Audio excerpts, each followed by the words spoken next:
So mga tol, trending po sa social media ang exhibition boxing match sa Pinokbo Kalinga kung saan naglaban po ang dalawang officials ng barangay. Kapalit po ang halagang 500,000 pesos para sa proyekto mula sa mayor. Paraan umano yan para hikayatin ang mga kabataan na subukan at tangkilikan ng sports ng boxing. Sumula nga po sa mayor mga tol ang 500,000 pesos. Kung sino ang mananalo, mapupunta naman po yan sa proyekto ng barangay. Nagharap nga po ang kagawad at barangay captain. Blue corner po ang barangay captain na si Sian Awingan, habang red corner naman po ang kagawad na si Lagi Dawaton. Sa umpisa pa lang ng round mga tol, medyo wala pang aksyon, pero ilang minuto bago matapos ang round 1, umatake na po itong si Kagawad. Napatakbo nga po dyan si Kap hanggang sa masapul po ni Kagawad si Kap ng kanan. Napatukod ng kamay itong si Kap sa canvas pero hindi po binilangan ng referee. Slip lang daw kasi yon. Habang umaatake nga po itong si Kagawad mga tol, natulak siya at natumba. Lagapak po ang puwit ni Kagawad. Hindi naman nabilangan itong si Kagawad kasi nga tulak lang yon.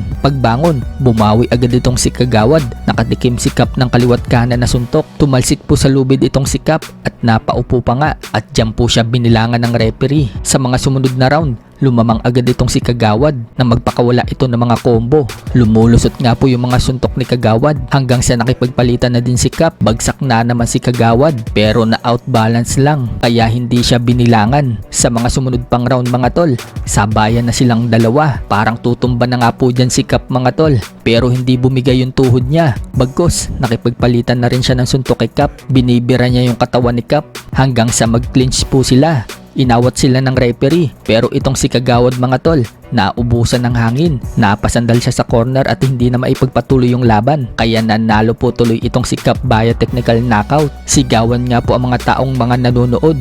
May mga nagsasabi na panalo daw sana itong si Kagawad kaso naubusan daw ng hangin.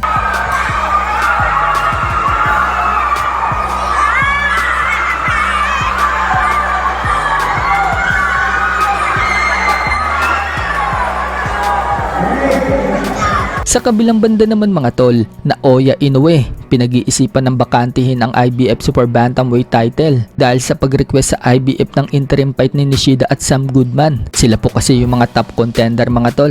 Elective opponent na lang daw kasi ngayon ang pipiliin ni Inoue. Gusto daw niya, malalakas daw ang kalabanin niya para daw happy ang lahat. Kapag nabakante ang titulo ni Inoue mga tol sa IBF, paglalabanan po yan ni Nishida na nasa number 1 spot at Sam Goodman na nasa number 2 spot. Sa iba pang balita mga tol, Casimero, manipis na ang katawan at ready na ito sa timbangan. 7 araw na nga lang mga tol, bakbakan na po nila ni Luis Nery. So sana nga walang maging problema si Casimero sa timbang at ganun din itong si Luis Nery para maganda ang laban nilang dalawa.